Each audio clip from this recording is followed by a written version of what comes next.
C'est une équipe entraînée par Zlatko Dalic depuis le mois d'octobre dernier, qui a fait un très bon début de Coupe du Monde, en particulier les matchs de poule contre l'Argentine qu'ils ont battu 3-0, contre le Nigeria, contre l'Islande. Très très bon match de poule. Ils ont continué par la suite, ils ont eu plusieurs systèmes. Ils ont commencé en 4-4-2 avec 2 joueurs devant la défense et 2 joueurs excentrés. Et ils ont terminé, je pense que c'est là où ils sont le meilleur, c'est-à-dire en 4-3-3. Et à la perte du ballon, ça fait un 4-1-4-1. Et dans ce domaine-là, ils sont performants. Avec le ballon, ils repartent de derrière avec Lovren, avec Vida de Beşiktaş et Lovren de Liverpool. Et après, ils utilisent beaucoup les milieux de terrain. Évidemment, il y a 2 joueurs très bons au milieu qui sont Rakitic et Modric. Et donc, ça passe souvent par eux et ça passe souvent sur les côtés également, avec Rebic sur le côté droit et Perisic sur le côté gauche, que Sochaux connaît, il a été formé à Sochaux.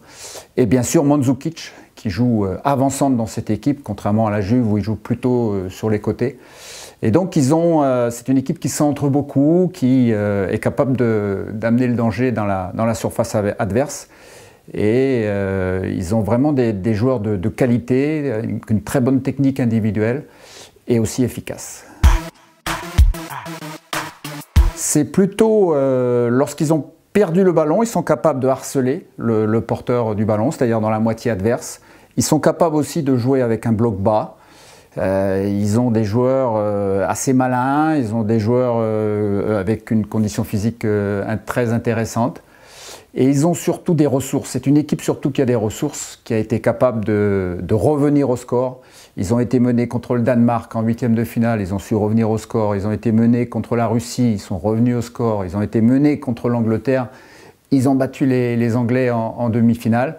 Donc une équipe qui a beaucoup de tempérament. Sur le fait que quand elle utilise un bloc bas et qu'ils sont capables de partir en attaque rapide, c'est vrai que dans ce sens-là, il y a des similitudes. Ils ont également des qualités sur les coups de pied arrêtés. Et c'est une équipe surtout qui, je pense, sur le plan mental, qui est capable d'aller chercher très très loin son énergie. C'est une finale. En dehors de l'aspect tactique qu'il va y avoir d'un côté et de l'autre et qui sera évidemment prépondérant, il y a aussi l'aspect émotionnel qui va jouer parce que c'est une finale. La Croatie, c'est la première fois qu'ils jouent une finale dans leur histoire. Donc il va falloir prendre le dessus, il va falloir que les joueurs soient capables de jouer à leur meilleur niveau. Je pense que nous, de notre côté, on a bien digéré la demi-finale. Il n'y a pas eu une euphorie particulière. Par contre, il y a eu la satisfaction du devoir accompli. Et évidemment, comme ils le disent, les joueurs, c'est le match de leur vie.